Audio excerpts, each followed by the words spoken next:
Thanks very much for inviting me. First off, it's great to be here. I was supposed to be here last year, and then I tried cutting an appendage off, and I wasn't able to make it. So it's nice to finally make it this year and chat with you guys about alternative careers for education. I'll do a kind of a quick overview as how I got to where I am now, because when I first got into education, wanted to go a whole totally different direction with my degree. Give you an idea of how old I am. I graduated roughly about 20 years ago from university and education program. And I got into education partially because my mom handpicked me into it because her dad was a teacher for a number of years. And I saw opportunities. I was a member of the Canadian Forces at the time and wanted to get into training and development because then I got to develop training programs and jump out of planes and do all the fun stuff. Then we had a budget cut in the military and they got rid of a whole bunch of officers, and well, there went that idea, and well, now I was stuck in education.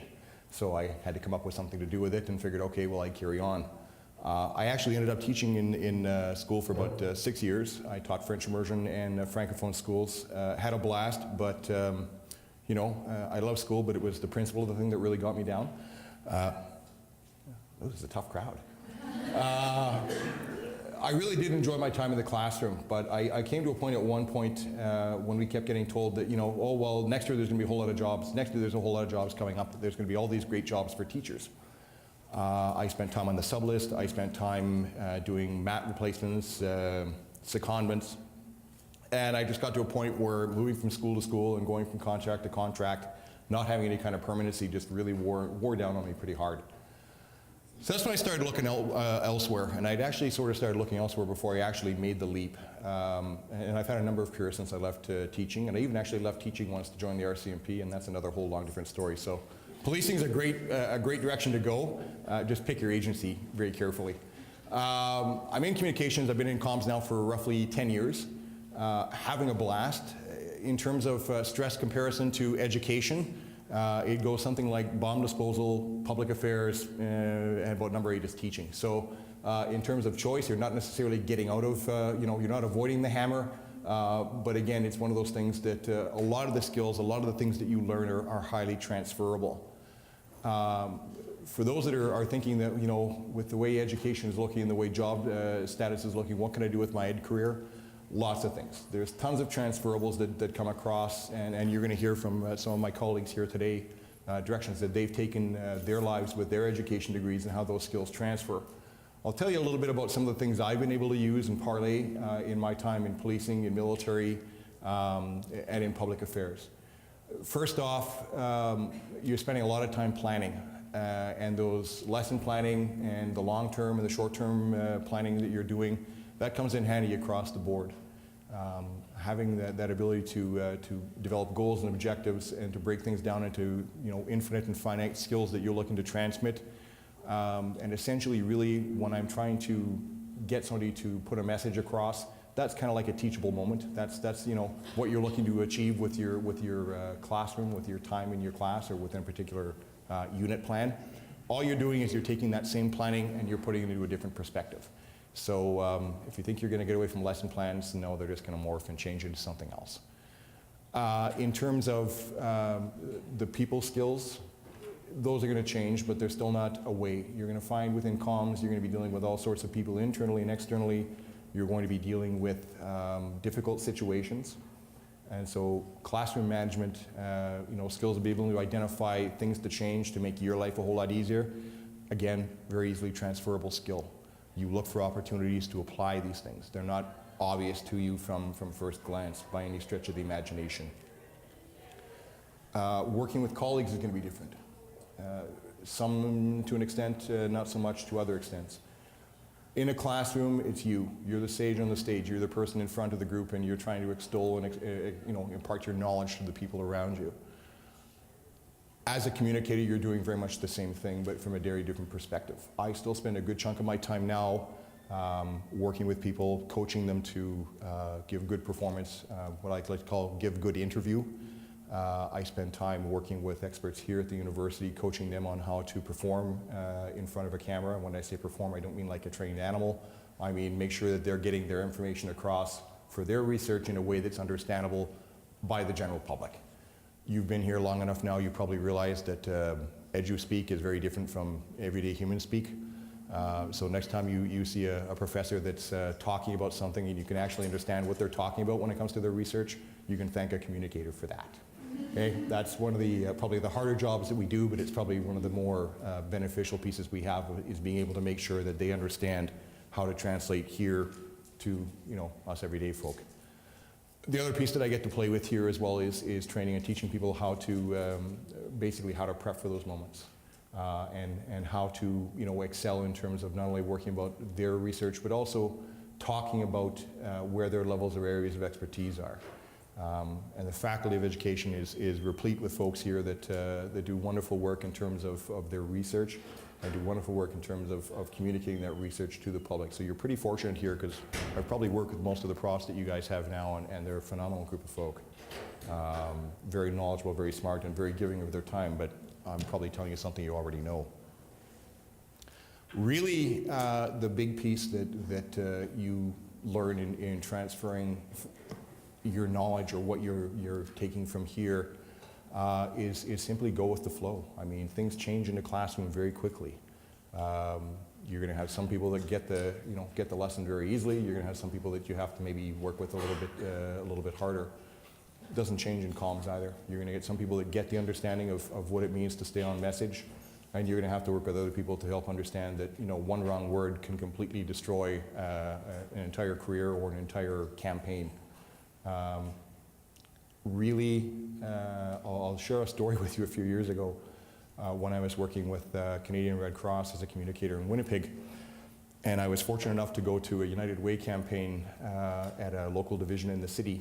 And I was introduced as a former teacher who was able to have escaped from the grind of being a teacher. And I took offense to that, because I'd love to have stayed in the classroom had there been something long-term and beneficial. But I think some of you folks probably understand what I'm talking about when you're looking at the trends of what's happening, where there's not a lot of openings that are coming. There's cutbacks, there's all sorts of things. You have to kind of take a different direction in your career, not simply because you don't want to go to the classroom, but more so probably because you want to be able to have a life and a career and a family. And education, although you may respect the decision and the degree that you have or that you have achieved, life carries on around you. What I imparted to people at that point was, teaching is a noble profession. Teaching is a noble career. Whether you do it or not doesn't mean that you don't have the talent, that you don't have the ability, that you don't have opportunities outside of teaching. You come away with so many amazing skills that people guide you towards the classroom as the only place and the only way that you can parlay those skills is in that place, in that forum. Nothing could be further from the truth. Okay? It's what you want to do with the skills that you have. I can sit here and tell you the things that I've been able to accomplish in the last couple of decades since I left school, in terms of what I've done with my different careers and how I've found ways to partake of my teaching experience and my educational experience as a student into my careers, and how successful or unsuccessful those were. Like everything else, life is an experiment, and sometimes you're going to come up with a good result, and sometimes you're going to find the result that you wanted wasn't the one that you'd hoped to come out with. But you don't stop, and that's the end of the experiment. You keep trying. You keep trying different approaches, and maybe the first career you jump into might be communications. Maybe it's not for you. You look into something else, and maybe some of the folks that will be following me here today will give you a little bit better understanding or perspective of ways that they've been able to do it. My simple piece of advice to you is follow your own path. Follow your own path to what you want to do, and take stock of what you have to offer the world. There's probably a lot more that you're capable of doing, thanks to the education degree that you will have received, than you would probably give yourself credit for now. The old joke is, if you can't do, you teach, and if you can't teach, you administrate. There's that other piece. If you can't think constructively for yourself, you mock other people who can. And teachers are some of the most intelligent, resilient, kind, compassionate individuals that I have ever met. So whatever you do, don't lose those qualities that you're developing now. In whatever career direction, whatever career path you take, keep those with you, because those will do you very well in whatever direction you go. Thanks very much for your time.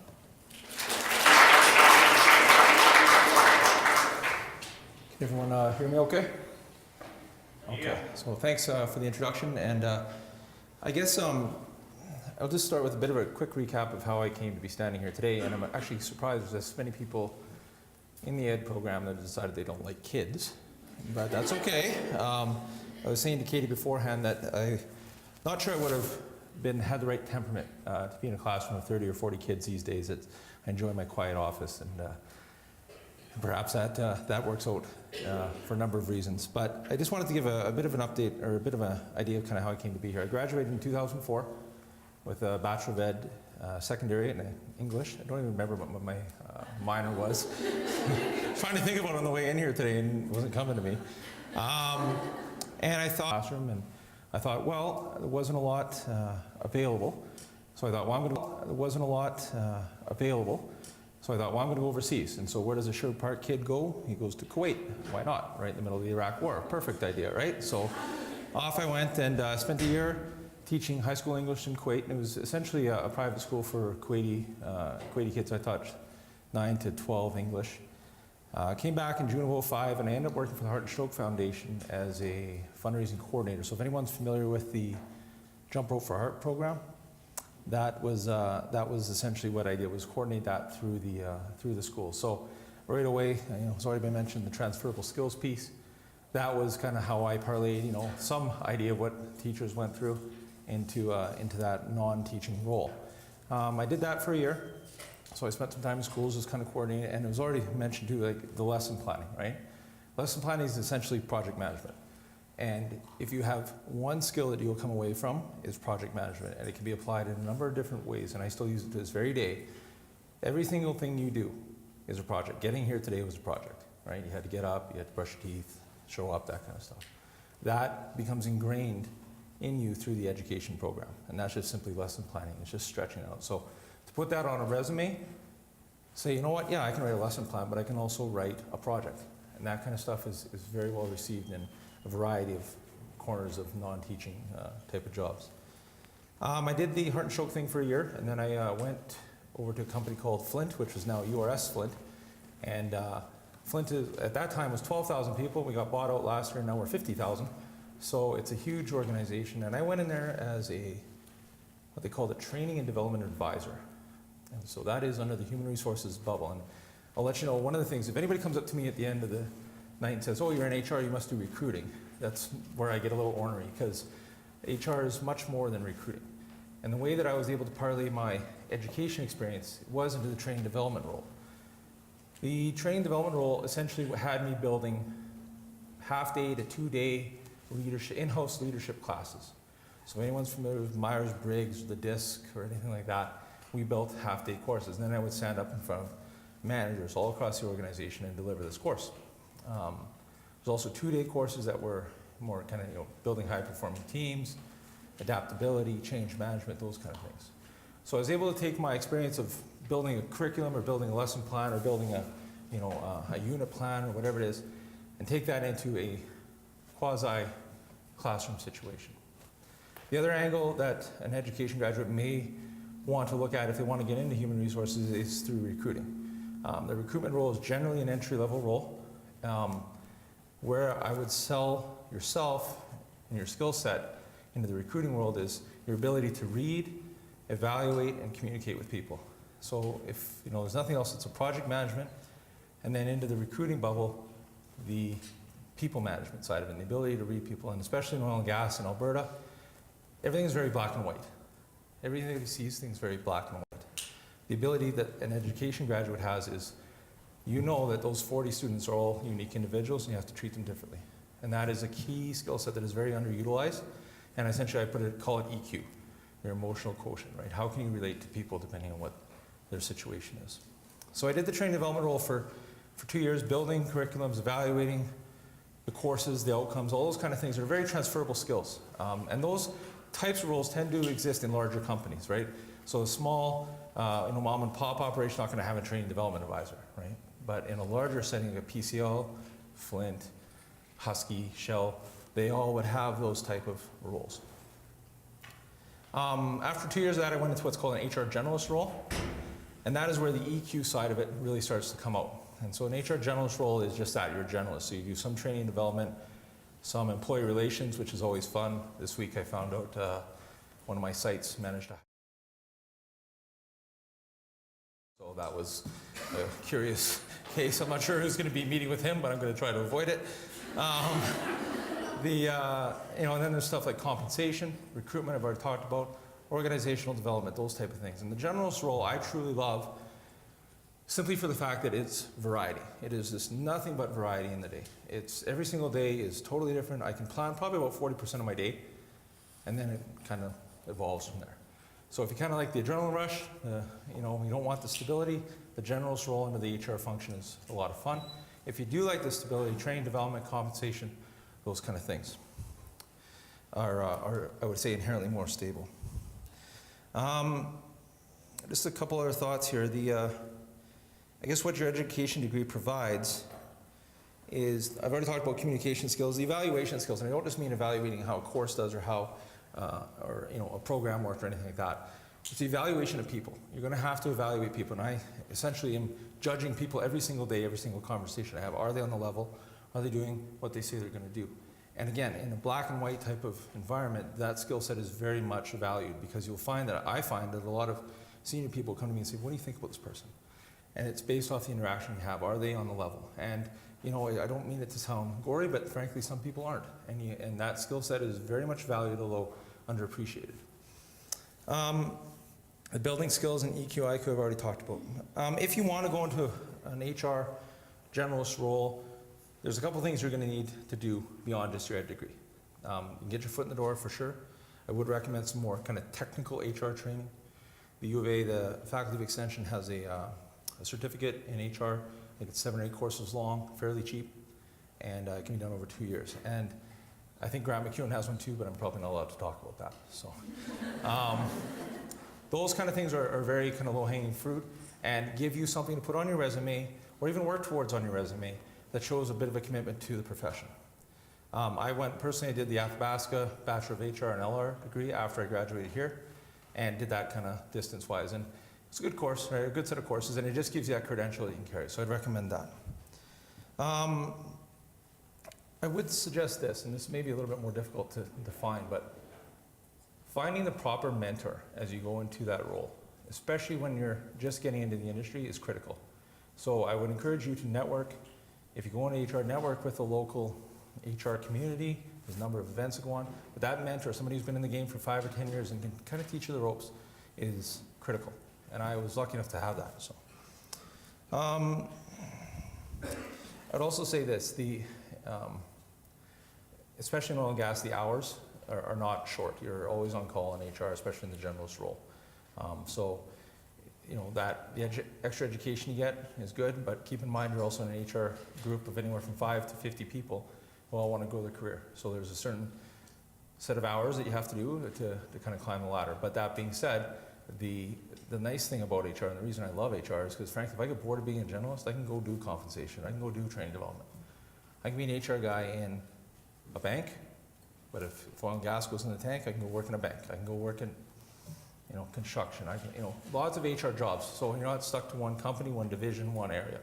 And to the point that was made earlier, you get some stability right off the get-go. And that's what I was looking for when I came back from overseas. Just to kind of wrap up, the demographics of the Alberta workforce pretty much state that, all of our blue-collar workers are 48 years old and older. A lot of our white-collar workers are getting there too. So we're coming to the end of the baby boomers, and they're going to be retiring eventually, although that's what they told me back in 2004 when I graduated. But one thing to consider is the new workforce is very hungry for training, very hungry for development. It's an expectation, it's not nice to have. So I suspect that the training development piece of every company will become far more intensive and far more focused on generally over time.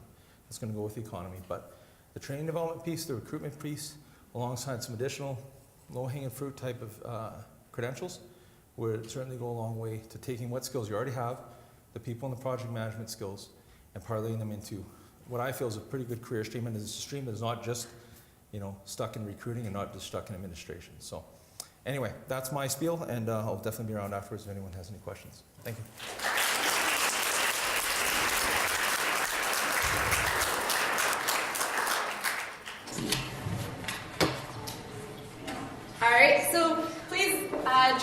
welcoming up Ken.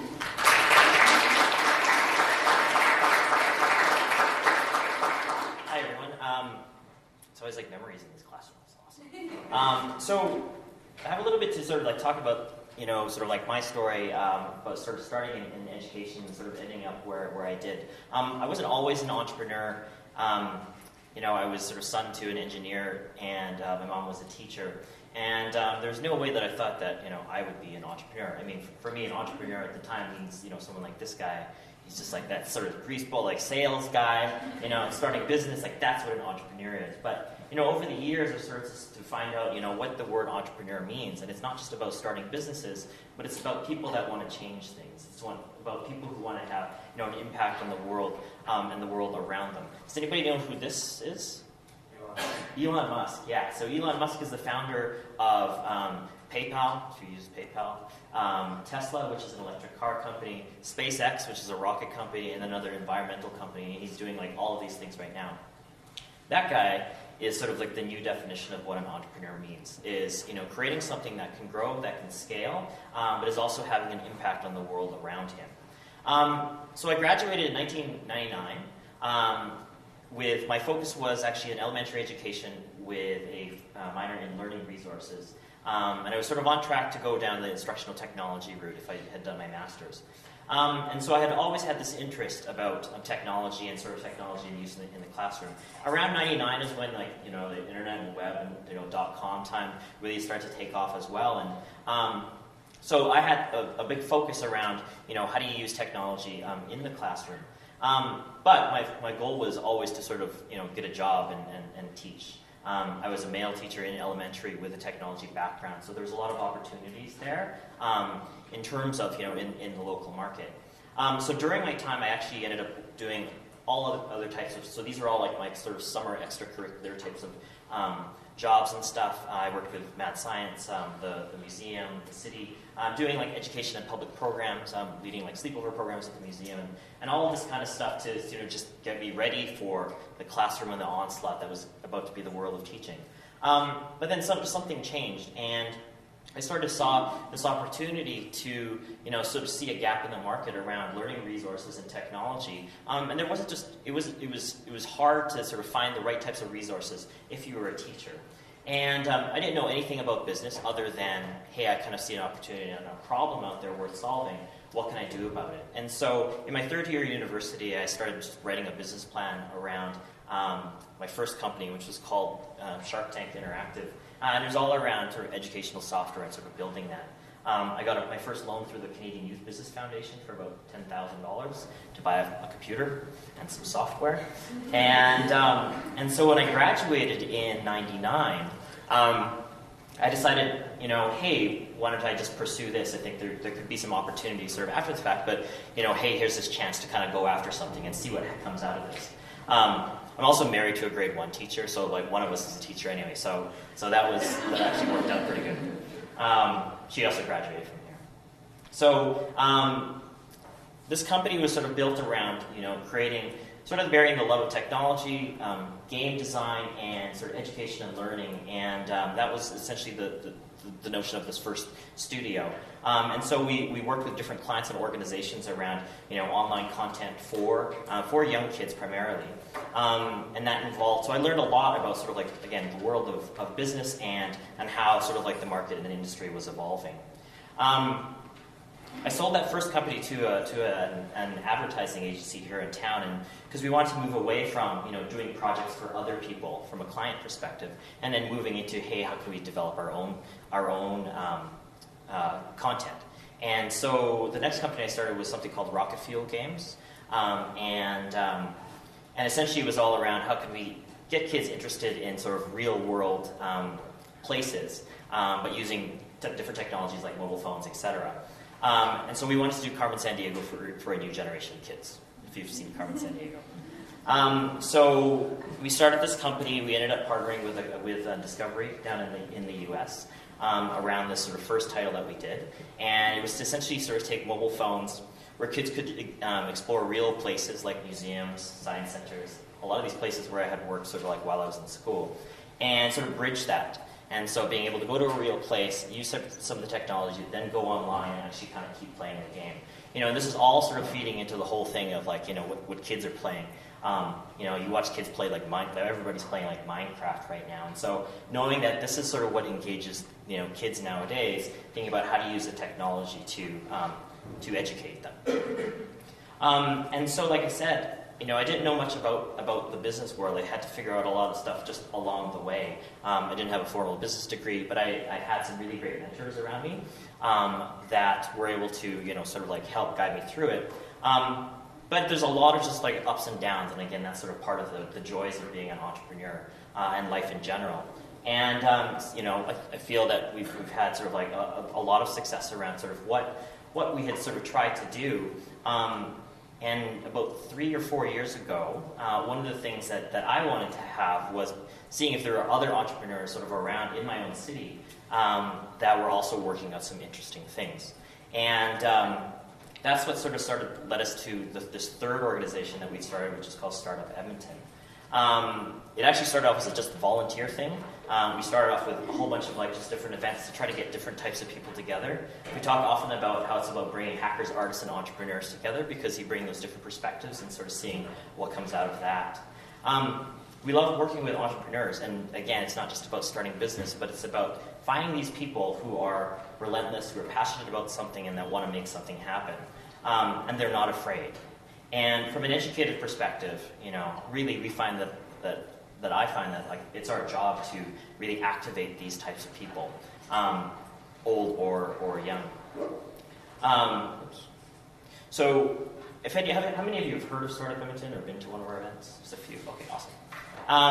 So this last year I sort of hopped into this full time, and we essentially set up a new space in downtown Edmonton. And one of the biggest things is, as a classroom teacher, one of your things is creating the environment where sort of students can really create and build something. And we said, hey, we need this on a large scale. So we have this building where essentially we have different types of early stage entrepreneurs, creators, designers, etc., who come together to work there. We do different events, ranging from creative to technology to business. We have some like larger companies that are growing through there. We actually have a school on the second floor which does sort of like digital arts. Strategically, it's a way for us to just sort of bring talent together, because out of a deep talent pool comes really awesome things, and the people that are the ingredients to creating great products and great companies. And we've also been doing some stuff sort of here on campus, so I'm just going to fast forward here a little bit. One of the other things that I was involved in was starting something called TEDx Edmonton. I don't know how many of you have sort of watched the TED Talk or, yeah. So one of the things about the TED events is it's about sort of, again, inspiring people to sort of like raise the bar around what they're doing. And we wanted to, sort of bring this brand into the city and bring these different types of speakers. Some were from the city and some from without, to really inspire people to sort of, again, raise that bar, to sort of just go a little bit beyond sort of like what they're doing. And that, to us, would help sort of impact the culture here in Edmonton. I'm just going to wait for this one. So from a Startup Edmonton perspective, we are thinking a little bit big, and I think that this is sort of one of the things that I feel that we can inspire the next generation of students and kids. And that's whatever you're thinking, think bigger. I think we live at a time now where because we have access to the internet, we can really be global. The ability to change something and have an impact is more accessible, and so we need the right types of people to just be able to think that they can go after that. Some of the things that we're doing here in the city is just to even how can we just blow this up and start impacting the city as a whole.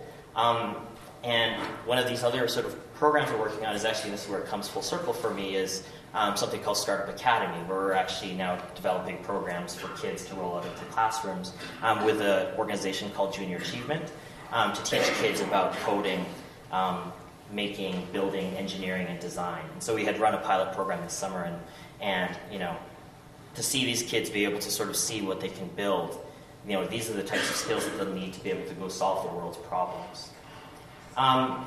So in closing, I think there's this notion that being an educator is all about teaching people and helping people learn. But I think the biggest thing about being an educator and what being a graduate of the Faculty of Education has been, is it's really about unlocking potential and being able to sort of create the right type of environment to make things happen and to sort of, provide that place where people, and students, etc., can really come together to feel that they can actually make a difference.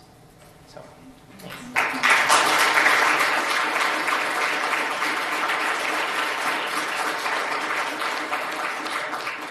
So thank you very much for having me join you here this evening. I'm really excited to be here. Anyone came last year to this similar CAP session? Okay, oh, good. Only a couple of people. I was here last year and my story hasn't really changed, so sorry to those people that will hear it twice. So I'm here from Inside Education, and I'm going to tell you a little bit about the organization. Is there anyone who is familiar with Inside Education? Hopefully those people who were here last year. So I'll tell you about the organization, and then I'll tell you a little bit about my personal story and how that all sort of fit together. So Inside Education is a not-for-profit charitable organization that does natural resource-based education. So in topics like forest and wildlife and wetlands and water and energy and climate change and stewardship kind of topics, that's where we try to support teachers. So if you are one of those students that does end up in a classroom someday, please get in touch with Inside Education. Hopefully we'll be able to help you out in some way. We offer no-cost programming. So we visit students in the classroom, we take students out into the field, we do teacher professional development, we create resources for teachers, all at no cost to schools. So first, if you are a classroom teacher, we can help you out that way. If you decide that, like me, maybe classroom teaching isn't for you, come and see us because we hire education students, we hire teachers. So we are a small organization. There's only, seasonally it kind of changes, but typically there's between 13 and 15 of us. But there are definitely opportunities with our organization. If you're interested in sort of the specifics of what we do, I did bring some brochures. You can pick one up on your way out of the room if you like, and it just sort of outlines those classroom programs that we do, field stuff. We also do youth summits, so if you're in that sort of high school audience, we bring some of these topics to students through a big summit. So yeah, really exciting things happening in Inside Education. If the environment and if natural resources is something that you're passionate about in some way, there's definitely space within our organization for that kind of passion. So these gentlemen did such a lovely job sort of talking about some of the skills that teachers can bring to jobs just generally, not necessarily in the classroom. So I'm not necessarily going to talk about that, but I'm going to talk about my own experience and some of the things that I maybe learned along my career path, along my journey. So I graduated in 2005 from the University of Alberta. And immediately after graduation, got a teaching job and was very excited to be a grade 1 classroom teacher. And yeah, it was exciting and it was a lot of work. How many of you have done a practicum already? Oh, many of you. So you've already kind of got a sense of what being a classroom teacher is. It's challenging for sure, and Jamie mentioned all the great qualities that teachers have, and that's what makes them so successful in the classroom. But it isn't an easy job, that's for sure. So I taught for 3 years in elementary schools, and I did enjoy my time. I had some really wonderful students and some really amazing experiences, but it just wasn't for me. So at the end of my 3 years, got my permanent teaching certificate, kind of got that out of the way just to make sure that in case I ever want to go back to classroom teaching, I've got that piece of paper, it's all official. But my husband and I were moving to New Zealand. So we picked up, left basically everything, moved to Christchurch, New Zealand, and didn't have jobs, which is kind of a crazy thing thinking back, but you know, when you're 23 or whatever, it doesn't matter. You'll sort it out.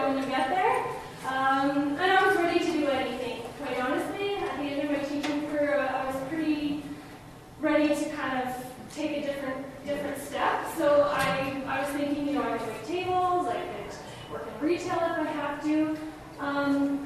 But what ended up happening is I started volunteering at a science center there, and I think I did 2 or 3 volunteer shifts, and they said, hey, we're looking for somebody to help out in our education department. Do you think that could be you? And I, of course, yeah, I'm looking for a job. This sounds perfect. And again, I realized that, even though I was having sort of a bit of an anxiety attack when I decided I didn't want to be in a classroom, because, hey, I just, spent all this money, 4 years of my life, getting a degree, and now I'm not going to use it. I quickly realized that there are other jobs that definitely use those same skills, and your degree, of course, is still very useful. So I spent some time teaching at the Science Center, which was wonderful. I was really glad that I was able to use some of those skills and have something on my resume that wasn't just necessarily working at a restaurant. And it really helped me to realize that there are so many more opportunities than maybe what we thought of when we first started our ed degree. Maybe just like a general sort of letting me know, are you thinking that you'd like to work in a classroom? Like, hands up if ideally your situation is you want to be in a classroom. So there's a number of reasons why people are here, I guess. So you might just be sort of looking for what options are out there. Some people might be scared that they're not going to get a job in the classroom and trying to figure out what else they might be able to do. And some of us might already know that maybe we want to start exploring some different career opportunities. So after teaching at the Science Center, I realized, hey, there's lots of other really cool things I can do with my degree. And when I got back here, that's when I got hooked up with Inside Education. And again, it's a really great alternative. When I was teaching, some of the things I loved were teaching. I actually loved being in front of students, and I loved delivering lessons and coming up with creative ideas and things that we could do. Things I didn't like about teaching was all the paperwork, all of the report cards, all the assessments, dealing with parents. And at a job like mine, I don't have to do any of that. So we say that we're like the fun act of teaching, right? Go in and have a really good time, do your thing, and of course the lessons are amazing because we've been developing them, they've been evolving over years. We've got really cool materials, and then we say, sayonara, we're out of there, and if you had a really rough day, you won't see us. We're just like red flags. So there are, if that sounds like more your thing, there are lots of organizations like Inside Education that offer these opportunities to teachers. If there's something that you're really passionate about, like maybe the environment or natural resources, maybe science, maybe you're really interested in animals, there are a lot of different organizations that you could look into, I guess, that do very similar things. We get to do a lot of variety in my role. So I'm an educator, but recently I became the team lead of student programs. So that's all of the classroom presentations, the field programs, and the resources that we create. So I oversee all of that. But I get to be involved in the youth summits. I get to be involved in the teacher professional development tours that we put on. So there is a lot of different things that I get to enjoy about my role. It's always a different day. There's always something new going on. Never a dull moment, just like in teaching. But the really great thing about my job is that at 4:30, that's it. That's all. And I get to go home. And on the weekend, I can do whatever I want. I can go camping. I can go on holiday or, kind of live my life and have that work-life balance that, unfortunately, I wasn't able to find as a classroom teacher. Some people, I don't know, they fit into it just a little bit more smoothly maybe than I did. And who knows, if I gave it more than 3 years, perhaps it would have started to come because I did teach grade 1, and then I taught grade 3, 4, and then I taught grade 4, 5. So we never really had a lot of overlap in my roles. But definitely, this is something that I found really works for me. It's a great alternative to classroom. So I guess some things that I kind of learned along the way. The first thing would definitely be to put yourself out there. I know that one of our staff, actually our program manager, got in contact with Inside Education and got her job by coming up to a presenter after a session like this. Introduced herself and said, hey, this sounds like something I would really want to do when I graduate. And the presenter said, okay, well, give me your name. And she ended up working as a seasonal staff, because we hire ed students for some of our seasonal positions, like during the summer, or spring and summer. And yeah, 10 years later, she's still in Inside Education. So make sure you're sort of putting yourself out there. That's how I got the job at the Science Center. I just happened to be volunteering there. Got my foot, I guess, in the door, made contacts with the right people. So definitely making those connections. And if you're passionate about something, making sure that people are sort of you're in the circles, you're making contacts, because that's where you're probably gonna end up. But I think they say it's not what you know, it's who you know, right? I don't know how accurate that is, but definitely in our world, if we make contact with a teacher in another way, maybe you've come on a teacher professional development program, and students are very welcome to join them. So if you're interested in something like Inside Ed, come on a PD tour, see what we're all about, see what kind of things you might be involved in, and then hey, if it seems like that could be a good fit, who knows, somewhere down the road maybe you'll be working with our organization. So definitely putting yourself out there, making those contacts, that's really, I think, how I've fell into each and every one of my jobs. It was maybe a bit fateful, but more so it was just me, presenting myself and making sure people were aware that I was looking for a job.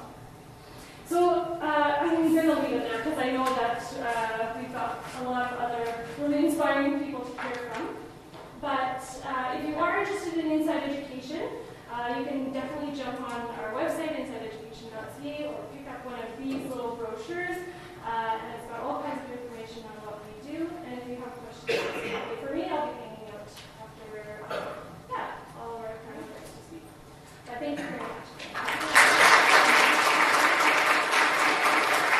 I ended up, after I graduated from my ed degree, in the not-for-profit world. And I actually didn't know a lot about the not-for-profit world before I got into it. I wasn't aware that there were all these different organizations doing all this different kind of work out there outside of things like government and the professions and all of these other things that you might think about as a career. And what I've really loved about working in the not-for-profit world is the variety of things that you can do. Because often in a smaller not-for-profit, you're really free to go out and make a lot of your own decisions. Often you're tight for staff, which means sometimes I edit websites, sometimes I'm editing video, sometimes I'm doing HR, sometimes I'm going out and consulting. I can do so many different things, and I've had the opportunity to learn so many different things to the point where I have a very broad skill set. And I haven't just have sort of one narrow path, but now if I need to look for a job, I actually have so many different things that I've been able to try out because that opportunity is often there. And it's just that idea of grasping that opportunity that's in front of you. Another thing that's really opened doors for me actually is volunteer work. So when I was passionate about education but didn't get a job in education right away, I looked at what kind of volunteer opportunities can I do which is related to my passion. And that's really snowballed in a lot of ways, where now I know so many not-for-profits that either I've worked for, I've done contract work for, or that I've volunteered for, is that it's a huge community and that people know your skills. And when you're skilled and you put your skills out there, even in a volunteer role, you can do some really amazing things, and that work, when it's really valuable, can count as much as some of your work experience does. So when you have a skill set or you want to develop that skill set, put yourself out there, take those opportunities, and don't be scared to say, I'm good at this, or I'm passionate about this, I want to take that on. Because if you're facilitating, say in a volunteer capacity, and you go for a job that has facilitation skills, if you've done a lot of facilitating, that's still like a really key skill that you can sell then in your interview. It makes a big difference a lot of the time. So I'm not going to go on too much. I'll tell you a little bit about what I do, and then I'll just touch on some things that you might not recognize right now, skills in the business world that you have through your education degree, or some things related to education. So I'm the Associate Director at the Centre for Race and Culture, which is a not-for-profit that's been around since 1993. And we work towards intercultural understanding and racial equity. And that idea of equity is really important. That's something I spend a lot of my time trying to explain to people, the difference between equality and equity. And equality is treating everybody the same, versus equity is recognizing what each person needs to be successful and creating an environment that's truly inclusive and allows each person to reach their full potential. And as educators, you've probably heard some of that, and hopefully you've internalized some of that and thought about what that means. And that's actually a really transferable skill. So even in my role as a supervisor or as a manager, when I'm supervising people, I'm always thinking about what does each person on my team need to be successful? And that means not managing in a way which treats everybody the same, that says, okay, well, you know, Susan learns best, or I'm just going to give her like an email with a list of 15 different directions, and that's the only way that I'm going to give her information. Now, as a supervisor, I actually sit down with each of my staff when I have a new person I'm supervising, and we go through all kinds of things. How do they learn best? What motivates them? How are they interested in communicating with me? How do they like difficult feedback? All of those things where when you're looking at a student and you're thinking, what motivates them and what gets them really excited, and how do they understand different types of information, is actually a skill that you can use in a supervisory role. It's always thinking about how those education skills really tie into the rest of what you do. My other role at the Centre for Race and Culture is that I'm a consultant, a diversity and inclusion consultant. And that means I go out and I work with businesses, with governments, with municipalities, all kinds of different players, companies like Enbridge, Edmonton Police Service, the municipality of Wood Buffalo. And we go out and do all kinds of work around things like community engagement, community consultation, how to improve HR processes, all in the realm of diversity and inclusion, training and development, research, evaluation work, all of these kinds of things. And it's really looking in that consulting role of how to work with all of these different clients. And again, it kind of ties into that same thing, is how do I make individuals, organizations, or systems, how do I make them successful? How do I look at the barriers that are in each of those things that are keeping people from reaching their full potential, even from companies in terms of the business or the bottom line? What are the barriers to them reaching their full potential, and how can I actually look at those things and problem solve for them by looking at different ways of doing things? So if you're looking at things like differentiated instruction, that's actually, you know, that's part of the key right there, is understanding that there's more than one way to do things. It's that critical thinking skill that is really important. Another thing that's really important is this thing called facilitation. So we kind of call it teaching when you're doing your degree, but often in the business world we call it facilitation, which is this idea that I'm up here and I'm speaking, but I'm also trying to convey information to you. And it's really this two-way thing where I really want to know what you're interested in, and I'm trying to take your knowledge and your experience, start from there, and then move forward with that and build on that. So the more you can go out and facilitate or learn how to use your teaching skills very broadly, that's an incredibly important skill set, and there's a huge gap in it. Just being in the work that I do and doing training and development, there are not a lot of good facilitators out there, especially adult education. A lot of people are very wary of teaching adults. And I know when I went into my ed degree, I was actually really passionate about adult education. I wanted to work in the classroom, but I was also really interested in the workplace learning, and adult education. And that passion of mine has really grown and become a lot stronger and helped me to have a skill set that's not a lot out there. So if you're interested in that field, there's actually a lot of opportunity there if you're a really skilled facilitator to go out and do a whole bunch of different things.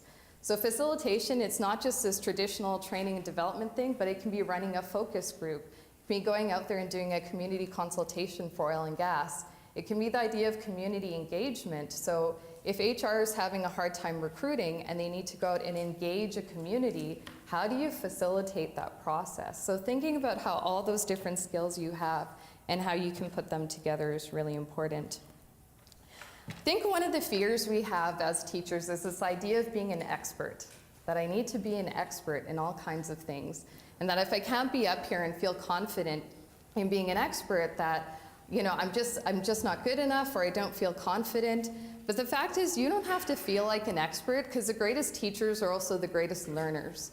And they also spend a lot of time listening. They probably spend more time listening than they do talking. And so you don't have to feel like, if you're a facilitator, if you're out there doing training and development, that you have to be an expert in all these different fields, because really the skill that you have there is this idea of listening, going from where people are at and adding new information as you need to add that information to them. And it's really this back and forth dialogical kind of thing that's going on. And I think the greatest teachers have that ability to do that back and forth. I know it's really weird for me to stand up and lecture, actually, because most of the time I'm really working with people in a way where I would ask you all what you thought first, and I would start from there before I even move forward. So that challenge I love. When people tell me, why should I care about this? And when students would ask me, teachers hate this question, right? Why should I do this? This is stupid, I'm not interested. Tell me why I should listen to you, right? I love that challenge. I love it when adults ask me that question. I love it when kids ask me that question. I love that when companies or communities ask me that question of why is this important? Because if I don't have a good answer to that question, then I'm not quite ready there. I'm not quite there yet. And even as a teacher, you should always be prepared to answer that question of, why are we doing this? And even for business, that's such a valuable question, is like, they have all these practices, and some of them are great practices, some of them aren't so great practices, some of them they just do, and they actually don't have a lot of return. They don't have a lot of financial return, social return, or other kinds of return out there. So really that question of, you know, why should we be doing this? If you can answer that question, it's an amazing question in terms of the business world, and really valuable. That idea of saying, I don't know, you know, you don't have to be an expert. You're the one who can go out and get that information.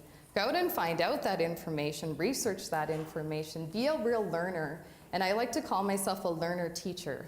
To me, it's always those two things together. If you're not a passionate learner, I'm not sure how you can be a good teacher, because to me, they go together all the time, that every learner can be a teacher, and that every teacher can be a learner. So whenever a learner's in front of me, whether that's a business or an individual or a community, I'm always thinking, what can they teach me? Because I'm so interested in being that learner role. And once I'm in that learner role, I also know where to begin as a teacher as well. So having those two things together, I think, is really valuable. So I hope I've given you a couple ideas of how you can sort of use those skills and really use them in different aspects of your life. But I really encourage you just to get involved and follow your passion. So if you're passionate about it, find any opportunity. So again, if that's a volunteer role, if that's, you know, in a community organization, just start somewhere and try to make a difference where you can. And I know another thing that's been really valuable to me in my career has been putting things in. If you have a performance contract or you have a performance plan with your manager, I always think about what I want to do, and I've often picked things that are related to my passion in learning and training and education. So when it comes to the year and you're putting all your goals down, I'll think about what I want to do, and I'll put that in that performance contract, and then that has some teeth to it, where if my manager agrees to it, we have to go through the year, we have to go through those objectives, and I actually get to follow through on those things. So even if your job isn't directly related to teaching, see if you can find those little ways to build your career towards what you want it to be, because you do have to take that initiative to really drive it forward towards your passion. So if your passion is teaching and you love this field, just try to make it happen whichever way you can, and eventually you'll get there. You will. Thank you. I did not do my first degree in education. I started, actually left, I grew up in Sherwood Park, I left and I went to Nova Scotia. I did not attend U of A, sorry. And I got my first degree in BA in political science and at St. FX University. I then moved to Calgary. Yes, I lived in Calgary. And I worked there for a few years, and I didn't like being a number in a big organization. And so I thought, okay, I want to make a difference. I want to have an impact somehow. What can I do? And that's when I went back to university and got my 2-year after degree as an educator. I graduated from education. I was lucky. It was during a time when school boards were looking for teachers. And I had French immersion, so I got a contract before the school year was sort of given up. So I went into teaching. I taught for 5 years, and then I applied to become an administrator, and I was an assistant principal. So some of the things I learned along the way, though, was I seized opportunities when I could. I started in elementary school. I thought I wanted to be an elementary teacher. And the principal that I had at the time got an opportunity to move to a junior high. So it was a K-9 school. And the school was becoming an IB school. And she tapped me on the shoulder and said, I think you'd be really good as the IB coordinator. You should come. But it means you have to teach junior high. And I thought, there is no way I am going to teach junior high. But I just, you know what, you can't turn opportunity down. And so I jumped on the opportunity. Was I scared? Yeah. First day of school with half the kids taller than me, you bet. But you just seize the opportunity and you take the challenge. Half the time you don't even know what you're doing. You fake it till you make it. And that's probably the thing about teaching, that the best skill. You are up there and you have no idea what your day is going to be like. You have no clue what's going to happen, which is fun, but also a challenge. And you learn, though, to think very quickly on your feet. You learn skills about how to problem solve very quickly. You learn how to be creative. So if you're standing in front of 30, 15-year-olds who are looking at you with a blank look on your face and nobody's cracking a smile, you got to change your lesson plan fast, or you're going to lose them. So those are skills that I've utilized moving on. So now, how did I get to where I am? As an assistant principal, I decided I wanted to go back and get my master's. So I went to Royal Roads University and got a master's in arts and leadership. And while I was in the program, one of the people in my cohort is the executive director for HR for the Ministry of Education. And same thing, I was getting ready, so wrapping up the end of the year in June, last day of school, I get a phone call from her and she says, we want to offer you a secondment. So for those of you who are unaware, a secondment is you stay with the school board, but you go to the ministry for 2 years or 3 years and work for them, still staying with the school board. So the school board, you still get your pay as a teacher or a principal or whatever you were with the school board, and then you come back and you bring the skills back. So we want to offer you a 2-year secondment. So I went, school is wrapping up here, like bell's gonna ring, last day of school. I call the superintendent, I say, great, I get this opportunity for a secondment, and he says, well, it's last day of school, so no. So I'm like, okay. So I called her back and I said, are you considering putting this up as a job if I can't, because I can't do a secondment? She said, yeah, we're gonna post it as a 2-year temporary job.